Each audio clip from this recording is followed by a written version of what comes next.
Jayla's POV. She stared at the letter in her hand was shaking so badly as she looked down at it.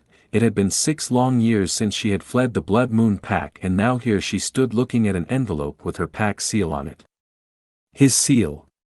She lifted her eyes from the envelope to the beautiful boy playing with his sisters on the floor of the living room of her apartment. This is not happening. It can't be.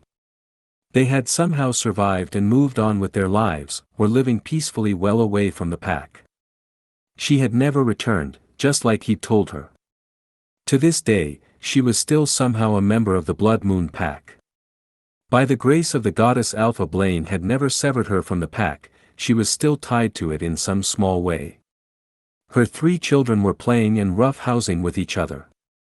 Jayla had just gotten home from the firm Stanton and Amp Co., where she worked, in the human world, as far away from Wolfen society as she could get. Had stayed away even when she had desperately needed her family, learned to live alone, how to be strong for her children, made friends in the human world, created a somewhat human family attachment to help ease her pain and loneliness. Her son, so handsome and strong-willed, filled with determination and courage. Just like his father, had blonde tousled hair and naturally tanned skin, he was so beautiful and full of life.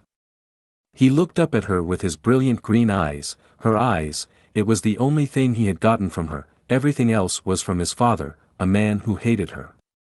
The girls also had blonde hair and green eyes. She'd let their hair grow long. It was wavy like hers but not dark brown like hers. Their temperament was much softer than her son. He was bigger and stronger and was their protector at all times. Though he was only born 3 minutes earlier, little Nate was a good 2 inches taller than his identical twin sisters Lily and Rosalie. Most people thought he was their older brother, about a year apart, and Jayla did not disillusion them.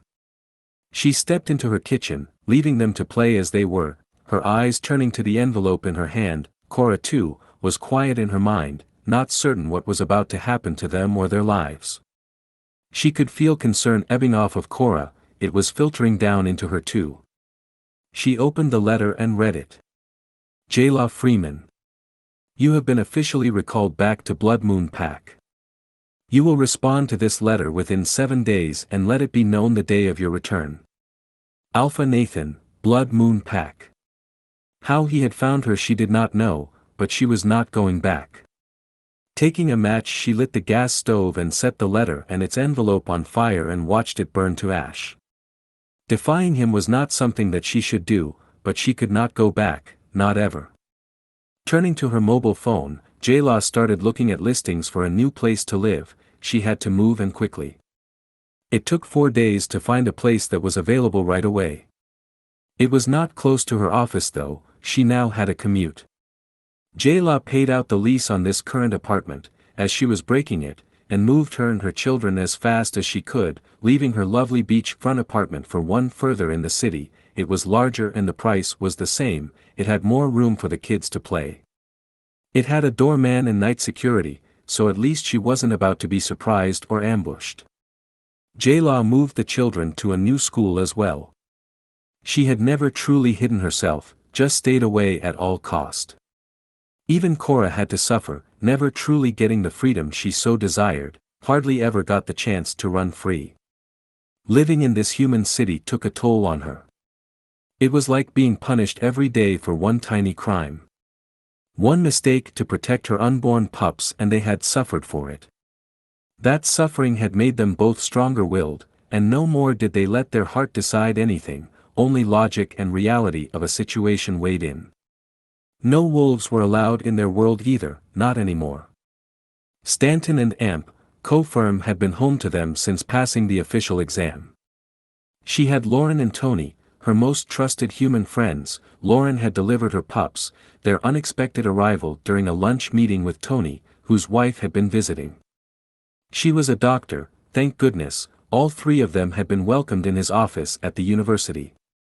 She recalled crying after they had come, having no help to raise them. She told Tony and Lauren she had no family and their father didn't care, which was true. They had taken pity on her, a 20-year-old with 3 children and no family to help her out. They had been there for her, so much so she now looked at them as her surrogate family. a second mum and dad, not that she actually called them that. No one knew what she was, who her children's father was, those things were still a secret she would take to her grave. Humans had no idea about Wolfen society and she was not allowed to let them in on the knowledge either. Wolfen society. The next official letter arrived at her residence 10 days after she moved. A shiver ran through her, moving had not worked. She returned it to sender, not at this address, and prayed to the goddess that would be the end of it. 2 weeks later another letter came.